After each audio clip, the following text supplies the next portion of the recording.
കഥ മുറാദ്, രചന റഷീദ് MRK, അവതരണം Abu Tamim. ഭാഗം 60.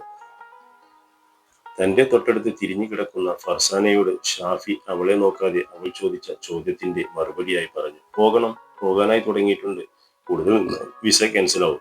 ഇനി എത്ര മാസം നിങ്ങൾ ഇവിടെ ഉണ്ടാവും? നിനക്കെന്താ, ഞാൻ പോകാഞ്ഞിട്ട് ധൃതി വല്ലതുമുണ്ടോ? എനിക്ക് ധൃതി, ഞാൻ ചോദിച്ചെന്നേ ഉള്ളൂ. അടുത്ത മാസം ലാസ്റ്റ് ഞാൻ പോകും. നിനക്കെന്താ എന്റെ കൂടെ പോന്നാൽ? ഞാനില്ലെന്ന് പറഞ്ഞതല്ലേ. എനിക്കിഷ്ടമല്ല ഗൾഫ്.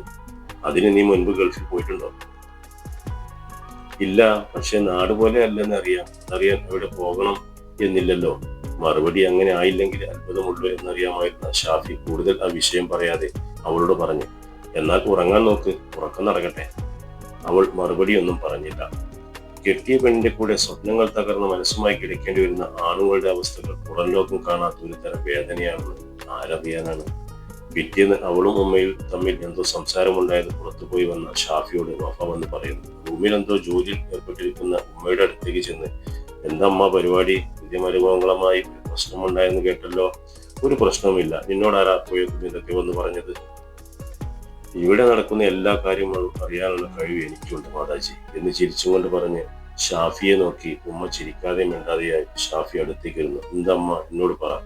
അതൊന്നുമില്ല, നീ അവളോട് പോയി ചോദിക്കില്ല എന്ന് സത്യം ചെയ്യുന്ന പറയാം. ആദ്യം മടിച്ചെങ്കിലും കാര്യം എന്താണെന്നറിയാൻ ഉമ്മയുടെ തലയിൽ കൈവച്ച് അവളോട് ചോദിക്കില്ല എന്ന് സത്യം ചെയ്തു. ഉമ്മ പറയാൻ തുടങ്ങി, എന്ത് കാട്ടുജാതിയാണ് ഷാഫി ഇത്?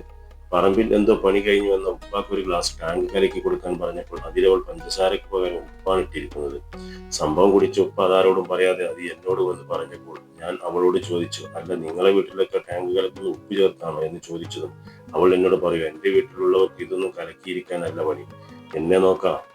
ആ മറുപടി എനിക്ക് ദേഷ്യം വന്നിട്ട് അവളോട് രണ്ടെണ്ണം പറയാൻ തോന്നിയത്. ഞാൻ നിന്റെ കാര്യം ആലോചിച്ച് ക്ഷമിച്ചു, ഒന്നും എന്റെ പറഞ്ഞില്ല. എന്താണ് ഇപ്പോഴത്തെ കുട്ടികളുടെ ഒരു ധൈര്യം? ഞാൻ നിന്റെ ഉമ്മയല്ലേ, എനിക്കറിയില്ലായിരുന്നു എന്ന് പറഞ്ഞാൽ ഞാൻ അവളെ എന്തെങ്കിലും പറയുമോ? ടാങ്ക് കലക്കാൻ അറിയാഞ്ഞത് ഞാൻ ചോദിക്കാൻ പാടില്ലെന്നാണ് അവളെ ആ മറുപടി കണ്ടപ്പോൾ തോന്നിയത്. സംഭവം കേട്ടപ്പോൾ ഷാഫി ഉമ്മയോട് പറഞ്ഞു, സത്യം ചെയ്യിപ്പിച്ചത് നന്നായി ഉമ്മ, ഇല്ലെങ്കിൽ ഇന്നിവിടെ എന്റെയും അവസ്ഥ മോശമായാണ്.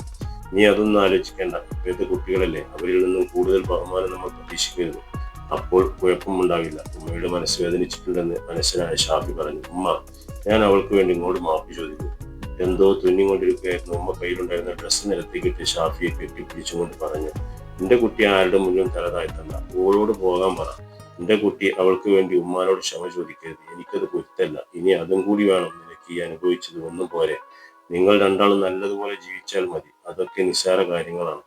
ഉമ്മയുടെ വാക്കുകൾ കേട്ടതും ഷാഫി കണ്ണുകൾ നിറഞ്ഞു കണ്ട് ഉമ്മയെ ചിന്തിച്ചത് തന്റെ വാക്കുകൾ കേട്ടിട്ട് നിറഞ്ഞു നിന്നായിരുന്നു. പക്ഷെ സ്വന്തം ഉമ്മയുടെ അവസ്ഥ മനസ്സിലാക്കിയ ഉള്ളിലുള്ള വിഷമങ്ങൾ പറയാൻ കഴിയാത്ത വേദനയിലൂടെയാണ് ഞാനിപ്പോൾ പോകുന്നത് ഉമ്മയോട് പറയാൻ കഴിയില്ലോ എന്ന് ചിന്തിച്ചാണ് ഷാഫി കരഞ്ഞെന്ന്. അവനും അവന്റെ ജീവിതാവസ്ഥകൾ എഴുതി തയ്യാറാക്കി സൃഷ്ടാവുമല്ലാതെ ആരറിയാനാണ്.